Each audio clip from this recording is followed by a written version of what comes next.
Imagine this situation. You've been shot 7 times. You have 37 separate wounds on your body. Your jaw is broken. You can't speak, you can't move, you can't even open your eyes. And doctors have declared you dead and are zipping you into a body bag. What would you do in this situation? Well, one American soldier found himself in exactly this position on May the 2nd, 1968, and what he did next became one of the most documented acts of heroism in military history. President Ronald Reagan himself said about this man's story, and I quote, "If this were a movie script, you would not believe it. But this is not fiction. This is a true story.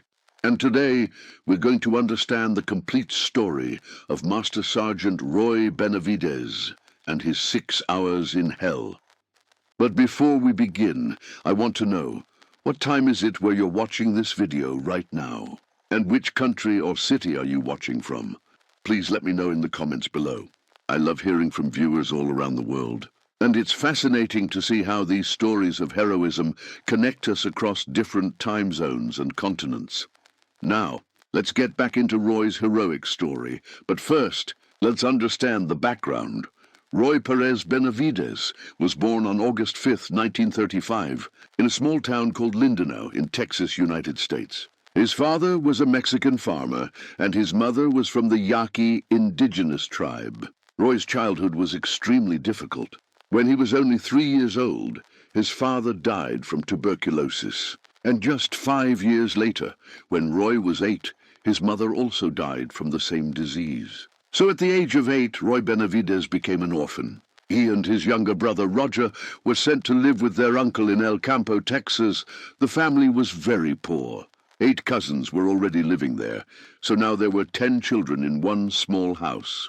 Roy started working at the age of 8. He shined shoes at the local bus station to earn money. He picked cotton in the fields under the harsh Texas sun. He traveled to California and Washington to work as a laborer. And at the age of just 15, he dropped out of school completely because he had to earn money to feed his family. So this was Roy's situation. No education, extreme poverty, and no prospects for the future. But the interesting thing here is that Roy Benavidez refused to accept this situation. In 1952, at the age of 17, during the Korean War, he enlisted in the Texas National Guard. 3 years later, in 1955, he joined the regular United States Army. He completed airborne training and became a paratrooper. He was assigned to the prestigious 82nd Airborne Division and was deployed to Germany and South Korea. In 1959, he married Hilaria Coy, and his life seemed to be on track. Roy had found his purpose. He was a soldier. In 1965, Roy Benavidez volunteered to go to Vietnam as a Special Forces advisor. His job was to go deep into enemy territory alone, to gather intelligence. This was extremely dangerous work, and one day in 1965, something happened that should have ended Roy's military career forever. During a patrol, Roy stepped on a landmine.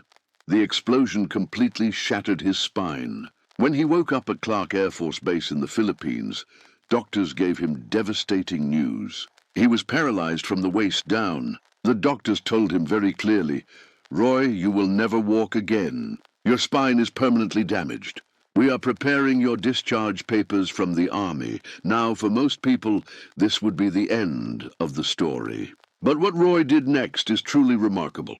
Every single night, against direct medical orders, Roy would pull himself out of bed. His legs were completely paralyzed, but using only his elbows and chin, he would drag himself across the floor to the wall. Then he would prop himself up against the wall and try to stand.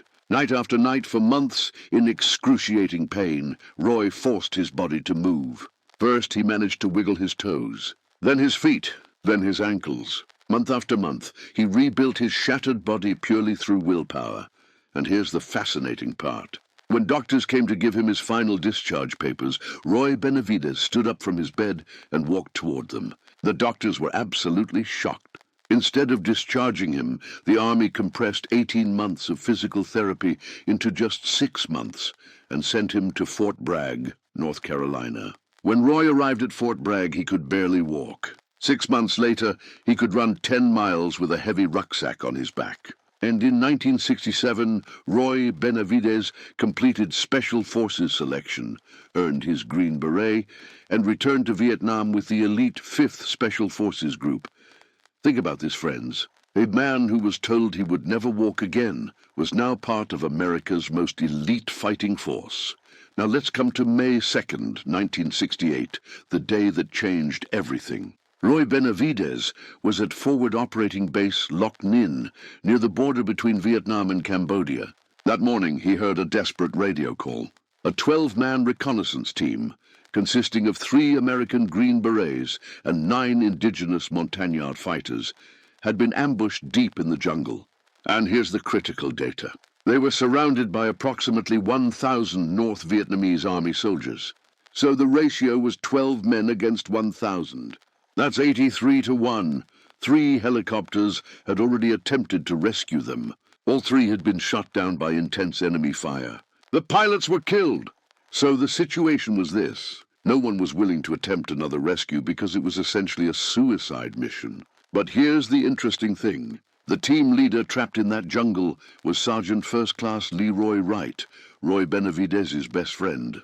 Just a few weeks earlier, Wright had saved Roy's life during a patrol. And now Roy was listening to his friend's desperate calls for help on the radio. So what did Roy do? He didn't hesitate even for a second. He grabbed a medical bag, drew his knife, and climbed aboard the next helicopter heading to the battle zone. And here's a crucial detail. Roy didn't even have a rifle with him. He went into a battle with 1,000 enemy soldiers, armed with only a knife and a bag of medical supplies.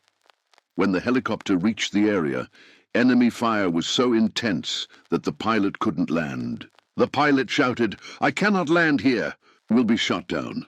Roy looked down at the jungle below. His brothers were dying down there. So he told the pilot, "Hover as low as possible." The helicopter hovered at approximately 30 to 40 feet above the ground, and Roy Benavidez jumped out. Think about this, jumping from 30 to 40 feet without a parachute, into a jungle filled with enemy soldiers actively shooting at you. Roy hit the ground and immediately started running 75 yards toward his trapped team through heavy enemy fire. Before he even reached them, he was shot in his right leg. Then a grenade exploded near his head, sending shrapnel into his face and skull. Blood poured into his eyes. His leg was in severe pain, but Roy kept running. When he reached the team, the situation was catastrophic. Half the men were already dead. The survivors were severely wounded and pinned down by machine gun fire. Roy immediately took command of the situation.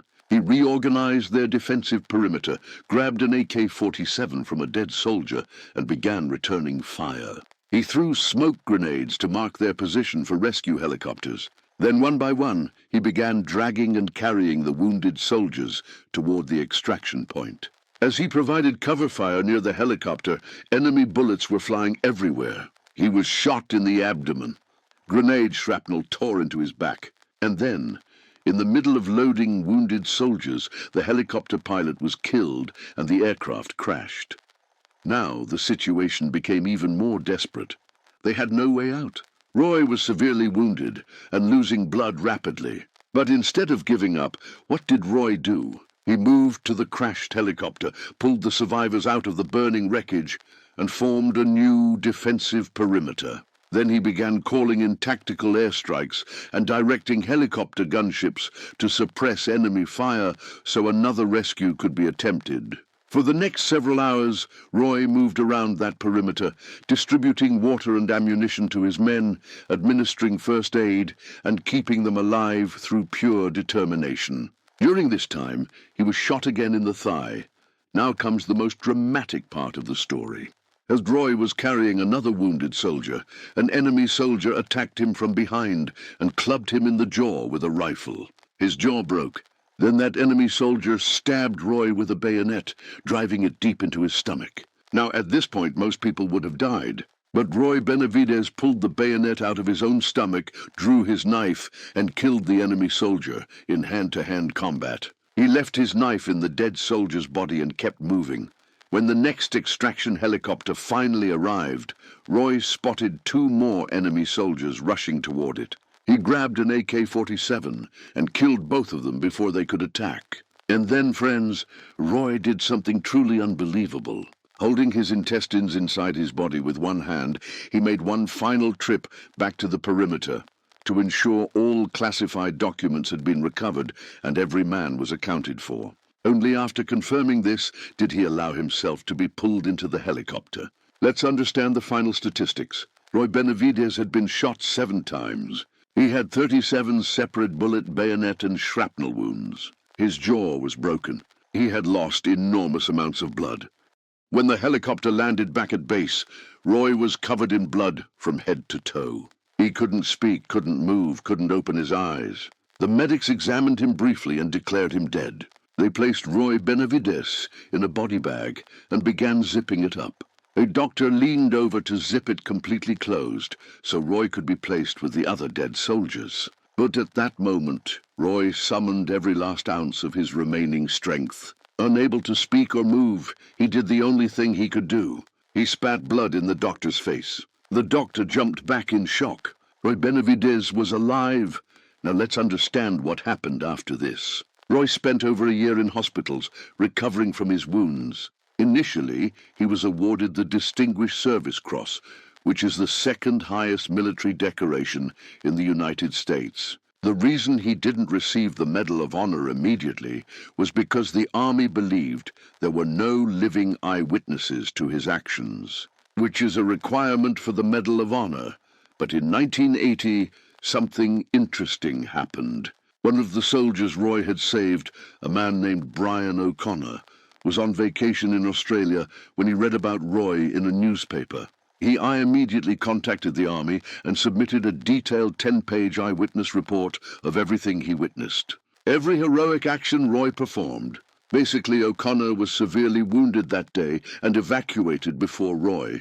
He had survived, and finally, on February 24th, 1981, at the Pentagon, President Ronald Reagan personally presented Roy Benavidez with the Medal of Honor, the highest military decoration in the United States. At the ceremony, President Reagan looked at the assembled press and made that famous statement. He said, quote, "If the story of his heroism were a movie script, you would not believe it." Now let's talk about Roy's legacy. Roy Benavidez saved at least 8 lives that day. 8 fathers, sons, and brothers who went home to their families because one man refused to leave them behind. After retiring from the Army in 1976, Roy dedicated his life to mentoring young Americans, especially underprivileged children. He traveled across the country speaking at schools, encouraging students to stay in school and work hard. He also fought to protect disability benefits for Vietnam War veterans.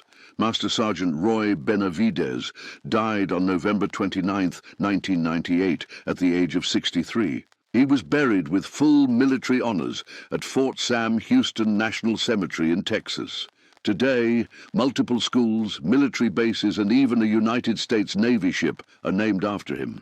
His Medal of Honor is displayed at the Ronald Reagan Presidential Library. So friends, what can we learn from Roy Benavidez's story? First, the power of determination. Roy was told by medical experts that he would never walk again, but through months of painful effort, he not only walked, but returned to combat. Second, the importance of loyalty and brotherhood. Roy risked his life because his friend needed him.